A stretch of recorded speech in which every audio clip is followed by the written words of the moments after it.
Hello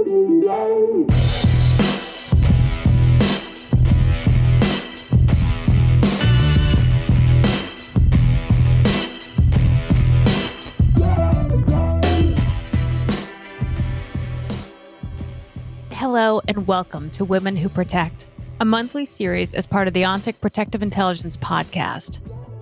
In a profession largely dominated by men, we spotlight women working in a wide range of positions within security, protection, and law enforcement. We will hear their stories, discuss their accomplishments, and also seek their advice for women and girls who might be interested in a career in protection or security. I'm Dr. Marisa Randazzo with ONTIC Center for Protective Intelligence. After nearly 3 decades of experience working in security and protection, as the chief research psychologist at the U.S. Secret Service, and then in the private sector providing security guidance to corporations, educational institutions, and high-profile individuals, I know firsthand the immense value that women bring to this field. And I know the challenges that we face.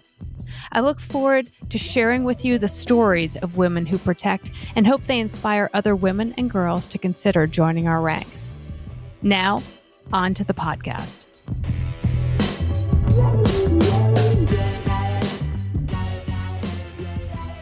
Rachel Briggs is a leading expert on security and has advised governments and multinational corporations on security, resilience, terrorism, and responses to extremism. She is the CEO and founder of the Clarity Factory, which conducts research, thought leadership, and consulting for corporate clients on corporate security and cybersecurity. She's also an associate fellow at Chatham House.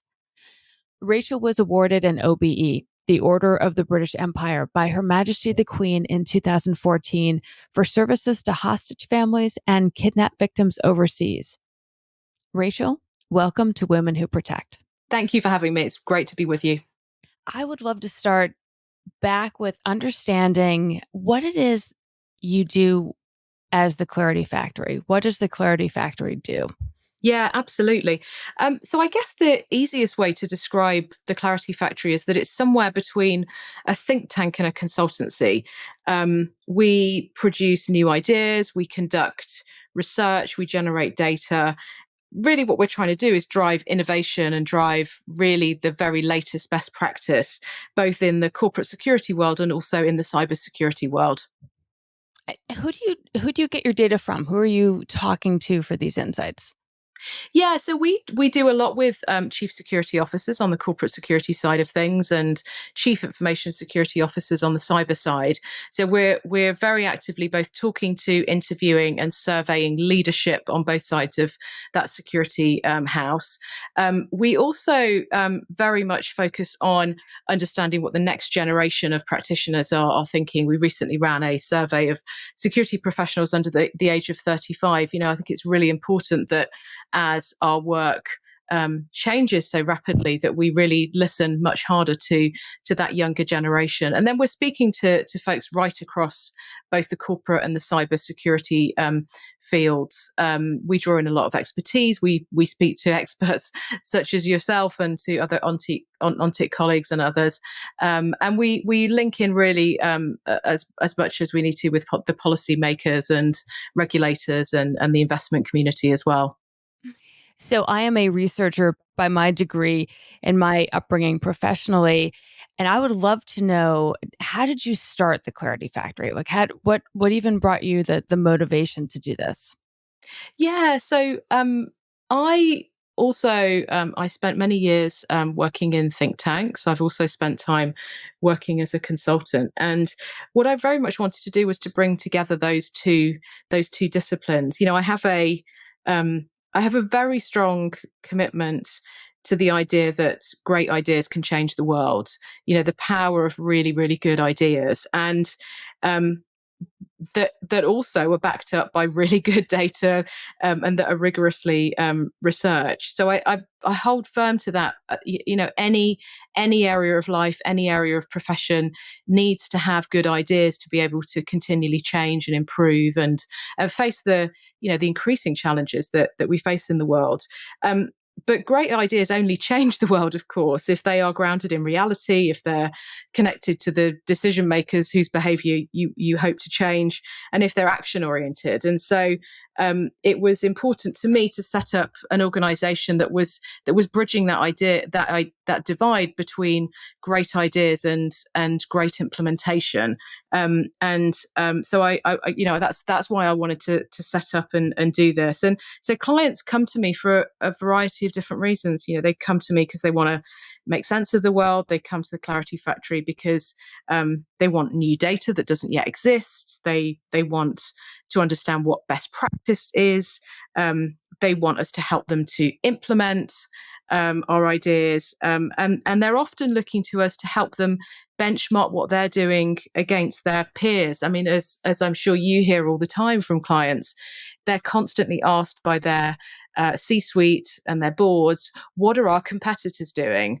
And so that benchmarking thread is really important to the work that we do, and we've developed very tailored methodologies for that for both corporate security and cyber. So I would love to get an example. The concept of, a great idea can change the world is so powerful and so important and so true. Do you have an example of one that you've developed? Maybe it's not necessarily changing the world yet, but that has really changed practice for one of your clients, or an insight in corporate security. Any example of work that, insights that you've gathered that surprised you, or that you see are changing parts of the world? Yeah, so I mean, I would certainly point to some stuff that I've done on diversity, but in the first instance, I think maybe I'd give you the example of something that I wrote back in 2006. It was a report called "The Business of Resilience: The Future of Corporate Security," and it did exactly what the title suggests. It went out, it looked at what was happening, it looked at the limitations of what was happening at that point in time, and tried to articulate a vision for how corporate security could be done differently, how it could align more effectively with the business, and how it could become much more of a proactive as opposed to a reactive force within a corporation. And that was a set of ideas, and it's sort of created an extraordinary life of its own, really. I mean, it was written in 2006, and I think I only know about a fraction of the ways in which that has actually been used in practice. But certainly, many companies have come to me over the years and said, "Would you judge me against that standard? Would you benchmark me against that standard?" Yep. I have companies come to me all the time and say, "We used that. We changed what we were doing so that we could adopt that model as opposed to what we were doing previously." And the thing that I find is really interesting about that is I look back at that work now, and of course some aspects of it have aged badly, as we all have over the last 16, 17 years. But one of the things I was struck when I reread it recently is, and this is to the point of stuff that really works, is the simplicity of it.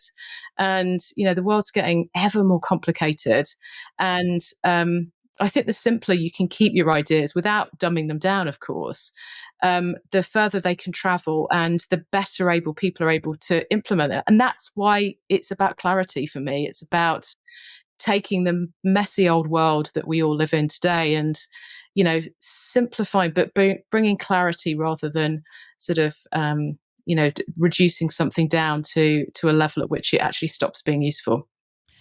One of the things that I have that has really impressed me about the work that you have done has been the not only the clarity of the ideas, but of how you communicate those ideas, and especially for a corporate security audience or a C-suite audience, that sometimes research can be incredibly informative but difficult to convey. And I feel like one of the things that has been so powerful in the work that you have done has been the succinctness and simplicity with which you have conveyed these ideas. So it's not just the idea itself, but the way in which you have been able to broadcast it and explain it and publicize it, that I think has been great. Have you seen challenges in doing that? You as researchers, you start with data and you get into it, and things are, can be messy. And I'd love to just hear about the process of how you go from kind of that raw data to really deriving the insights that you do, and then how you communicate it? Yeah, that's a great question. How do you? It's always difficult, isn't it, to reflect on what you do yourself. You see yourself less clear than anything else, I think. Um, I mean, I'm a really big believer in trusting the process, and for me, the process looks, I guess, a little bit like one of those old-fashioned egg timers. You spend, or maybe the egg timer in reverse. So you start by opening the funnel, and you know what your initial question is, and you keep that really, really simple. And I then sort of open up the funnel and gather as much data, as much information as I possibly can. I kind of go off in crazy directions that seemingly may or may not have a connection to what I'm looking at, but I trust that process, that you follow your nose where the data takes you, but at a certain point in time you have to stop and then sort of go back down the funnel in the other direction, and really get sharp on what the argument is. And one of the best bits of advice that I had many, many years ago, as I was struggling like mad to to do what you've just sort of very kindly described in the way I communicate, is somebody said to me, just try and write what it is you're trying to say in one sentence. Try and reduce the mass of the ideas that you've got into one sentence and then one paragraph. And actually that's what I do when I've sort of trusted the process and gathered all the information and stopped. I then force myself, before I sort of start writing, before I start crafting, before I start the beautiful prose, the narrative, the story, the analogies, the etc. I force myself to get back to one piece of paper and find a way of really describing what it is I think this is telling me in a very, very succinct way. And I have to do that before I then start producing, tens of thousands of words of reports. And I think I don't think I always do it successfully, but I think having that discipline really helps you to write and to communicate in a way that is clear, because you're always coming back to your core argument, and it really helps you to figure out, is this bit of data relevant or not?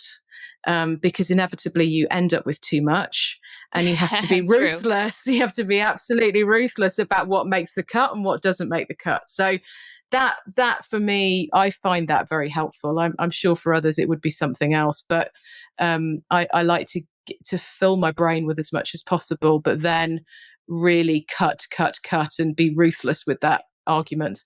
Yeah. It works. I just have to tell you, as on that, as from a consumer standpoint, it really does work. Although that effort to cut ruthlessly and communicate simply, I think is so important. I'd love to know what background do you yourself have in security that you brought to this? I mean, were you a practitioner previously? Tell me, what have you lived in the world of security before starting Clarity Factory or alongside it? So I actually have quite a personal route into the security world. So when I was 19, when I was at university, and I should say I come from a very ordinary family. There were no sort of dinners with diplomats around our kitchen table. It was, very sort of normal family. And I suddenly found myself in the middle of a diplomatic incident. Oh, I got a phone call that my uncle, my mum's brother, had been kidnapped in Colombia. And I mean, I can't tell you, I mean, obviously how scared we were and how frightened we were, but just how surprised I was, because suddenly out of nowhere, I said, he's been what? He's been kidnapped. He's been by who and why? And so I found myself overnight, in an instant, suddenly exposed to this weird, and it is weird, this weird and wonderful world of security and the Foreign Office and diplomats and reporters wanting to break the story. And it really opened my eyes to what goes on in the world. Perhaps I was naive, and importantly, to the way in which these big issues that we all read about in the newspapers every day, they end up mattering to an individual human being. And so that was my introduction to it, really. And people respond differently to that.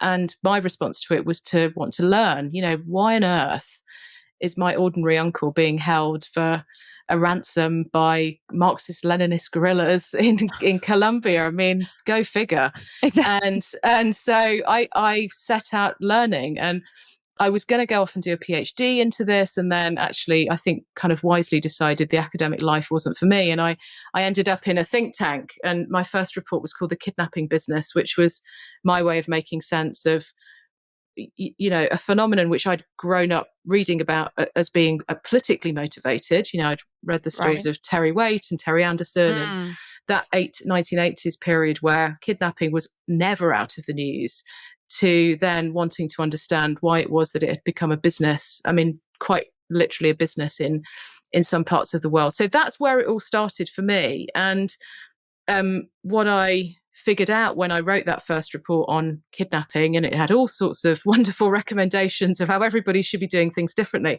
But what I realized I needed to be doing differently was that while this may have been a single important issue for me, actually it sat within a broader set of issues in corporations.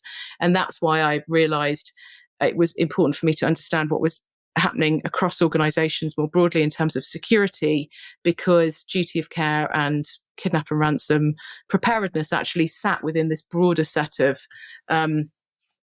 responsibilities called the corporate security function. So that's where it started, and it's 20 odd years later, I'm still fascinated, and I guess trying to continually be part of a positive effort for innovation and change and improvement and so on. That's a remarkable story, and how I can't imagine what it was like for you at that age to just be thrown into the middle of that situation, but then to take the approach of, well, let me figure out what I can learn from this and about this, and try to really master it in a way to figure out, okay, what can businesses do better? How can we make sense of this to change the trajectory of how these happen? It sounds like Yeah. what an incredible response to a horrific life event. And it's why, to me, the change piece is so important. Mhm. It's absolutely non-negotiable, because as I started out by saying, great ideas can change the world, but only if you can actually put them into action and do something with them. And so, in anything I write, whether it's a 500 word blog post or a 20,000, 30,000 word report, it has to be focused on what can the reader go and do differently in the office tomorrow. That's what I'm always thinking about, is what is it I expect somebody to do when they put this down.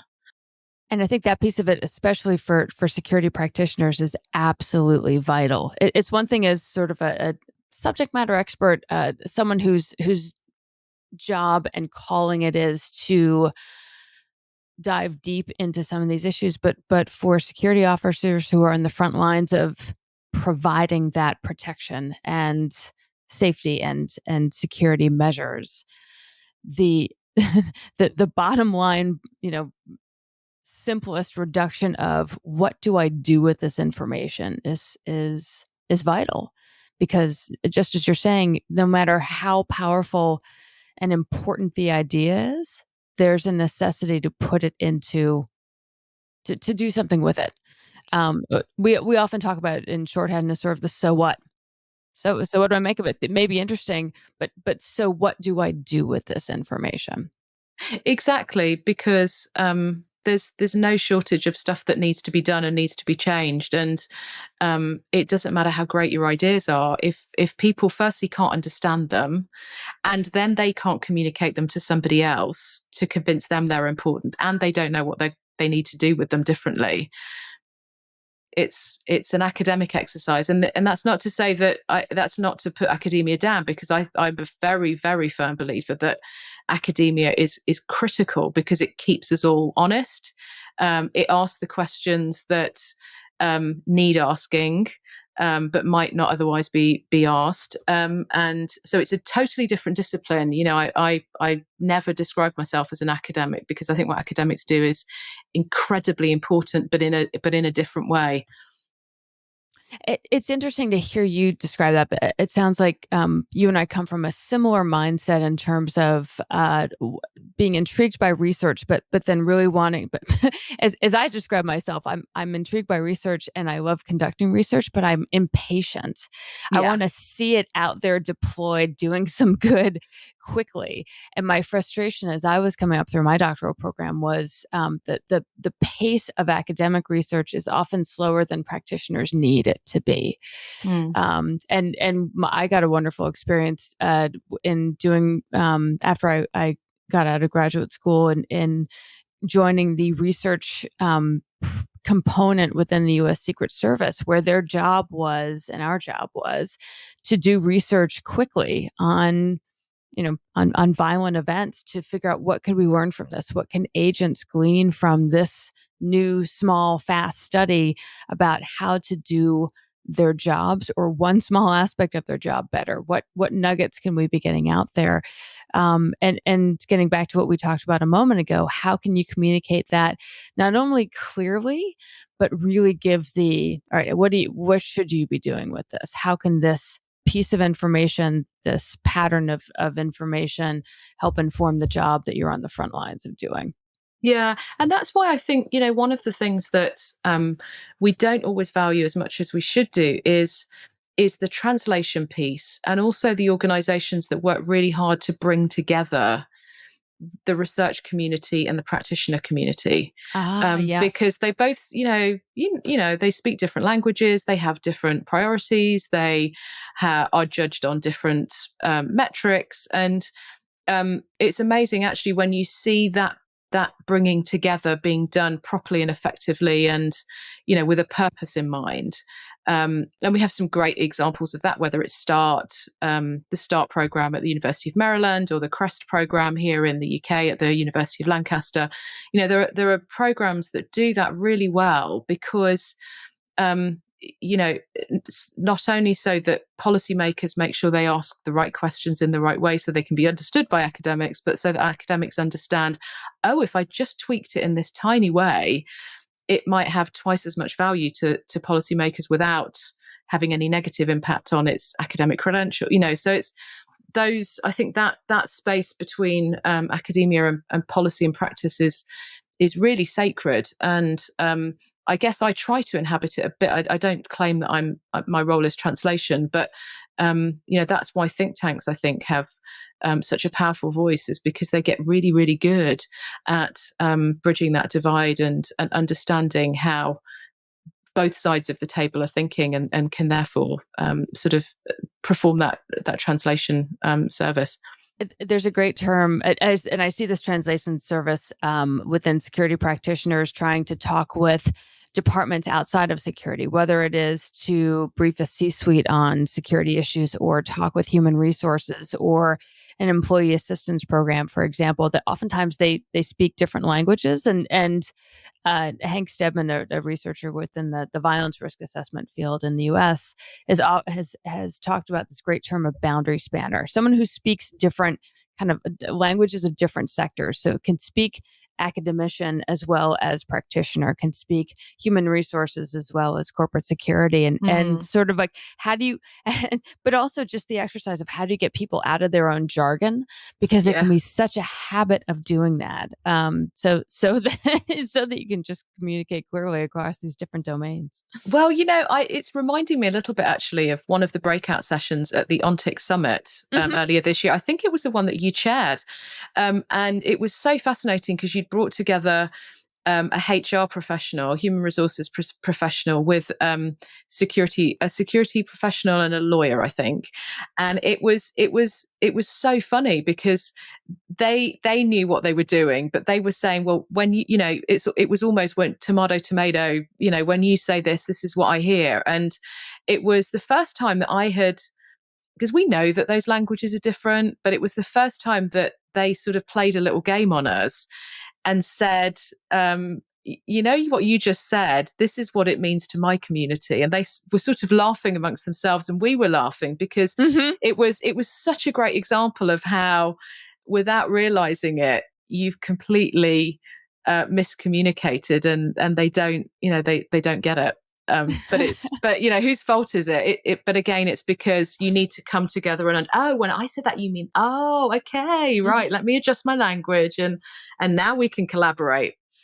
Well, it's interesting because this is you've tapped into a pet peeve of mine within the industry, within the field of security consulting generally, because security practitioners just often default to acronyms our whole point of security is absolutely reliant on clear communication, and it flies in the face of that, this use of acronyms. And within the US, we see this as a bad habit between people who may have a background within Homeland Security and military acronyms. And I was, I was sitting in a subject matter expert that U.S. Department of Homeland Security had convened a whole number of experts to sort of talk through some big issues that Homeland Security was facing a couple of years ago. And I was hearing from one of their staffers, and they were talking about S4. And I was like, S4, like I'm steeped in this world. What does S4 mean? And I'm thinking, that's not C4, an explosive. Like, what is S4? And they're like, well, it's see something, say something. And I was like, why don't you just say that phrase? Because that phrase has been so widespread, and people who have no connection with the world of security know what that means. And so, like, why are we now making it another acronym? And it just that it felt like that frustration was an example of, there's such great information out here, and we need to share information in order to do the job of security well. Why are you making it more difficult? So, I would personally make the use of acronyms illegal because I think it's terrible. Because, as you say, even within your own community, it makes you have to skip a beat to think about it. And yes. that holds us back. I think it's probably not even quicker to say I don't think more so. than see something, say something. I don't think we even, gained an extra second. And the phrase itself has power beyond its words. So why would you dilute it? That was. Yeah. I would have loved to have had you in that meeting alongside me. We could.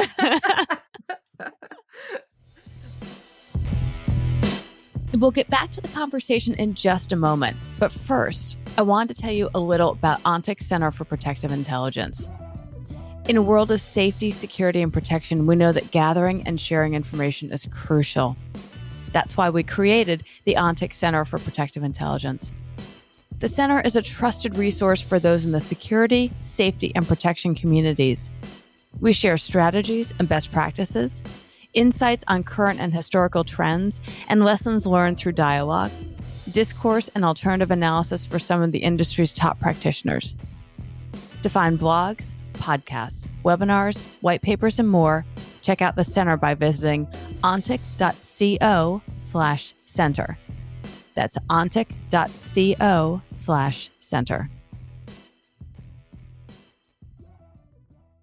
I'd love to pivot for a second and get into some of the specifics of some of the insights that you've been generating.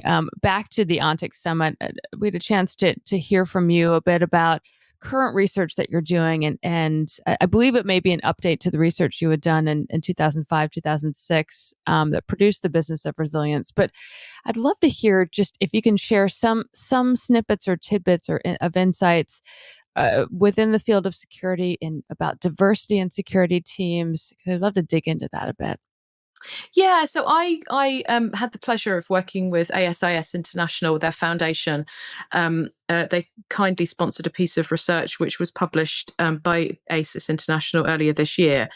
And I had the pleasure of spending about 9 months diving into the issue of diversity, equity, and inclusion within corporate security. And spoiler alert, there isn't as much diversity as there should be, and in a sense, we perhaps didn't need a piece of research to tell us that. But more importantly, what I wanted to do was get under the skin of that and really understand what is it, what's happening, but importantly, going back to where I started, what could we actually do about it and do differently about it? And in terms of the insights at a very headline level, there's good news and bad news for our industry. And, the bad news is that the research threw up, a ton of data, which I can sort of run through, but it threw up lots of examples of people reporting everything from unpleasant to terrible experiences within the industry.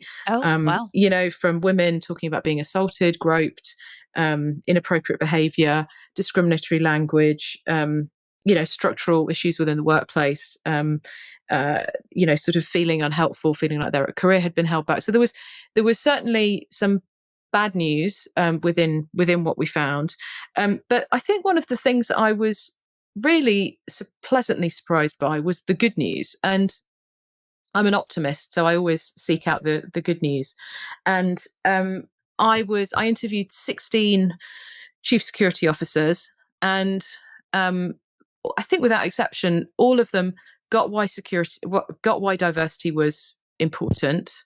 And we're trying to, I think with only perhaps a couple of exceptions, I got the impression genuinely really trying to do something about it, and with more or less success and more or less sort of vigor and commitment. But I really got a sense that certainly amongst the leadership that I spoke to, which doesn't mean it's representative as a whole, but there was a recognition of the need to do better and an effort to try to do better. And one of the responses that really gave me hope was we ran a survey, and one of the questions we asked was for people to tell us, from strongly agree to strongly disagree, whether they would, speak up if they saw something that, wasn't right, some discriminatory behavior or etc. And the vast majority of respondents said they absolutely would speak up. And now, would they in practice? I don't know. But the attitude of the vast majority of respondents across all groups, men, women, straight, gay, disabled, non-disabled, etc., all, the vast majority across all the groups said, if I saw something, I hope I would speak up, in other words. And I thought that was really important because essentially what we're talking about in terms of diversity is a change management challenge. We're trying to take an industry from looking and sounding one way to looking and sounding different in some ways. And, change happens first because there's the firebrands who are on the front line, who are fighting and shouting and, often feel like they're sort of shouting into an empty room in those early years. But answers like that say people are willing to speak up tells me that things are changing. Now, are they changing fast enough? Are they moving far enough? Is another question. But that answer to me was really important because it gave the impression of an industry standing kind of somewhat shoulder to shoulder in trying to make a change here. And just as an aside, I was reminded of this. I just spent a couple of days with ISMA at one of their meetings, and I was reminded again, at the start of the session, ISMA, like OSAC, like ASAS, no doubt like ONTIC at your annual summit, the point is made. We have a code of conduct. By being here, you are signing up to behaving professionally, speaking professionally, and so on and so forth. And so I think we're at somewhat of a pivot moment, and the question is, can we keep pivoting? Can we move fast enough? And can we kind of keep the pressure on? Well, let's go back for 1 second. Why is diversity important within security teams? What do you see? So for me, there's a real business case here because, and that's not to say that diversity isn't the right thing to do, because of course it's wrong if people are discriminated against and can't get on. So let's take that as table stakes. It is the right thing to do. I think it's the smart thing to do. I think there's a really clear and simple business case for this. I describe it as the diversity dividend. And what I mean by that is that if you look at the way the world is changing, geopolitics on fire, ever more complicated risk picture, ever more interconnected risk picture, fast moving, volatile, to name but just a few sort of big picture trends. If you sort of are behind me and you agree that is what sort of largely speaking what the world looks like, and if you also accept that what is happening within most corporations is change on steroids. 40% of CEOs say my company won't be viable in 10 years time unless it is substantially changed. And when I said that recently to a company that I work with, the CFO said only 40%. And so if you kind of look at that picture, what that says to me in really simple terms is more innovation, higher productivity, better decision making, closer business alignment, and a whole heap of new skills, not least around technology, digital, data, areas where I know you guys are so exceptionally strong. And if you accept all of that and you've read the data on diversity, I mean, the correlation between diversity and innovation, productivity, better decision making, closer business alignment, the relationship isn't just kind of, strong, it's off the charts. And it's not to say that diversity isn't the only thing that increases innovation and drives productivity gains and so on, but the stats are I mean, they're just extraordinary. They're so extraordinary. Gender and ethnic diversity in the top quartile gives a company something like 66% higher economic returns. I mean, it's not just a sort of a 2 to 5% gain. It's game-changing gain. And so now, but that's why the businesses across the board are interested in this, and because Gen Z and the younger generations are quite rightly shouting loudly about this.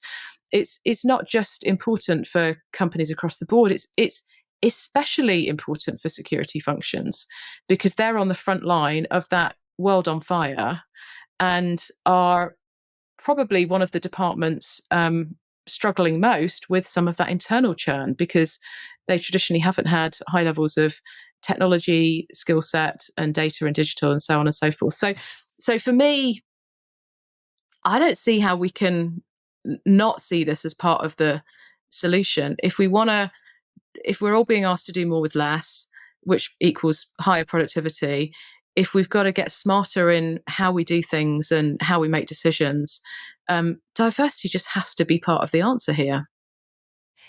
And I want to drill down on specifically the question within the broader question of how do we create more diversity? How do we invite more diversity into our security practices and departments?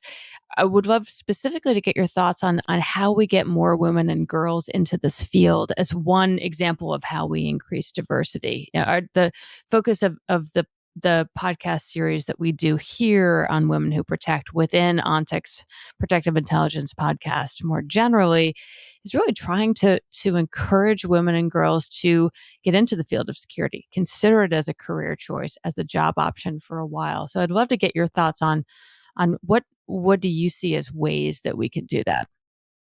Yeah, so I think I think the first thing to say to women and young women who are looking at the security industry, and it certainly looks more diverse than it did when I joined the industry 20 odd years ago. That's a given.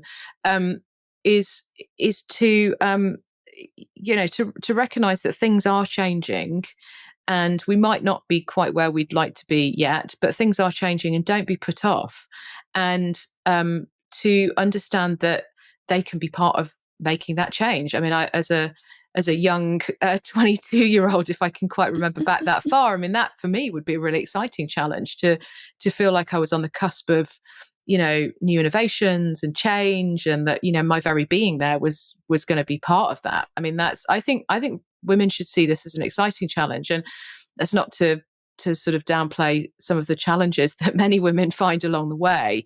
But I think sort of starting with that kind of thought in mind is really important. I mean, I've always been and I'm sure you too, is a great believer in the network. And we talk a lot about the power of network in the security industry.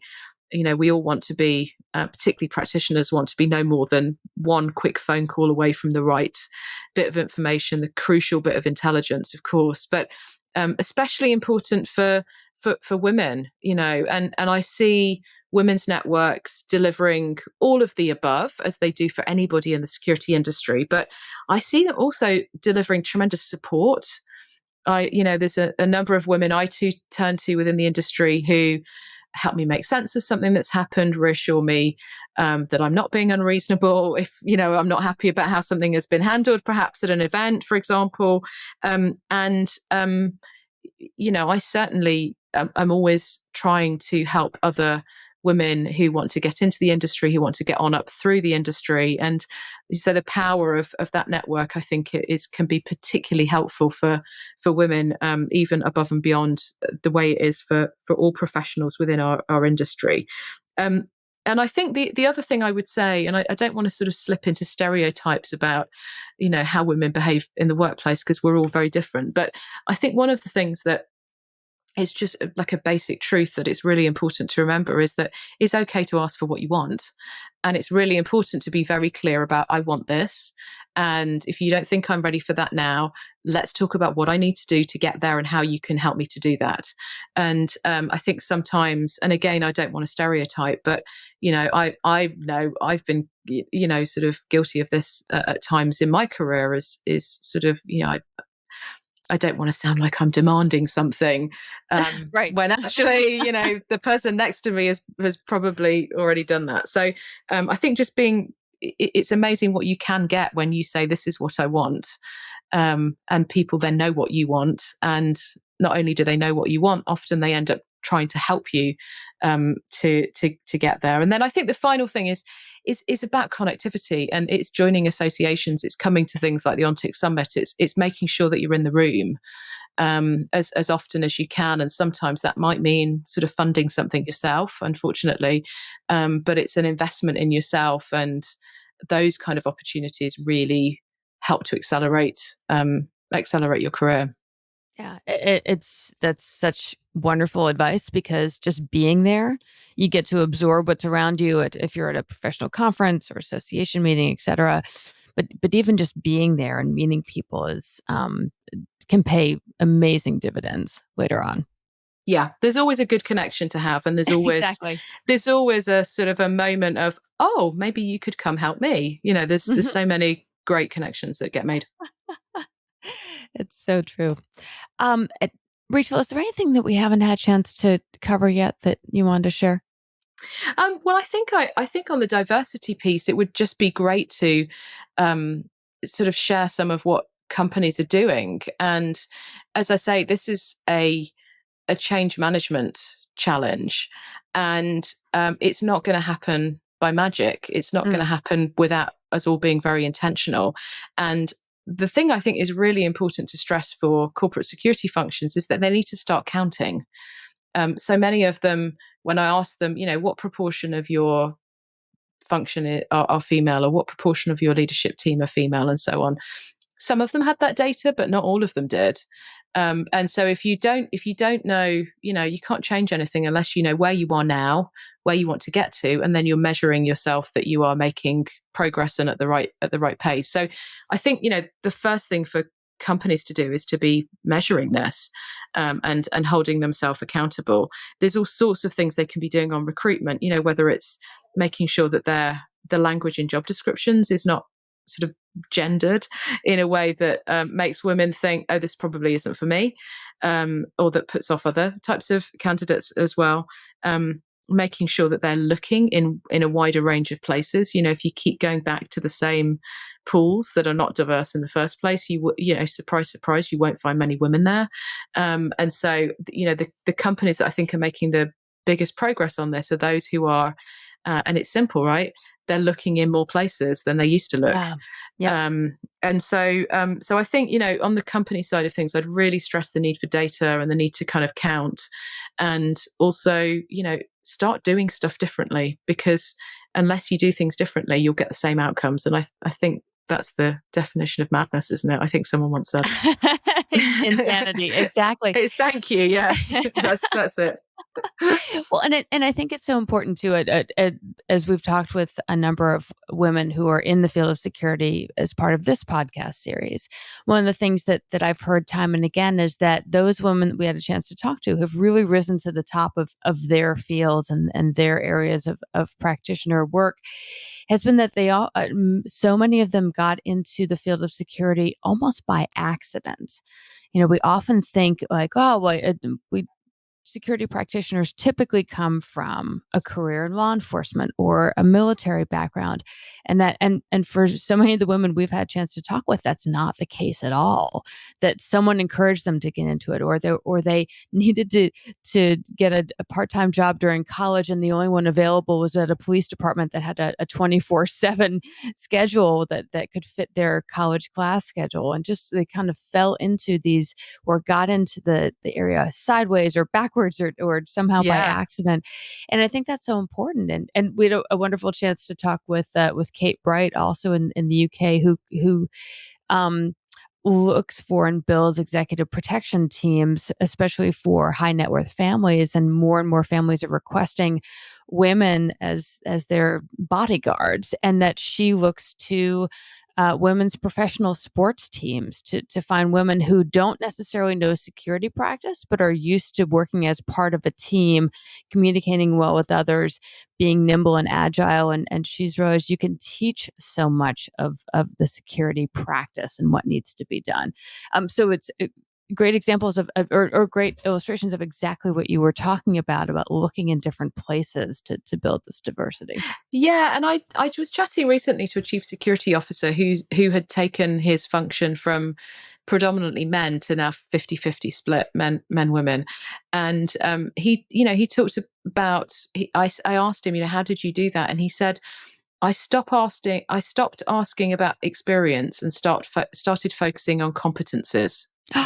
Oh, great. And he said, once I started doing that and stopped thinking must have 15 years in military / law enforcement / this bit of the FBI / Secret Service, once I stopped thinking that somebody might be suited for the job purely on the basis of what their former job title had been, and started focusing on, as you said, the really even more important stuff around communication, collaboration, teamwork, great delegation, great project management, all of that stuff. He said it suddenly became super easy and my team is stronger.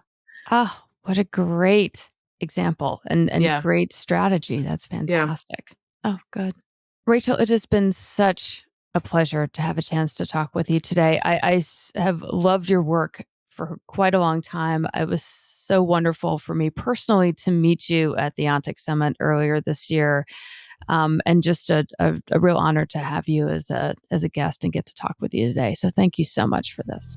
Oh, thank you. It's been an absolute pleasure. I really appreciate the opportunity. This episode was brought to you by the ONTIC Center for Protective Intelligence. Learn more at ontic.co/center.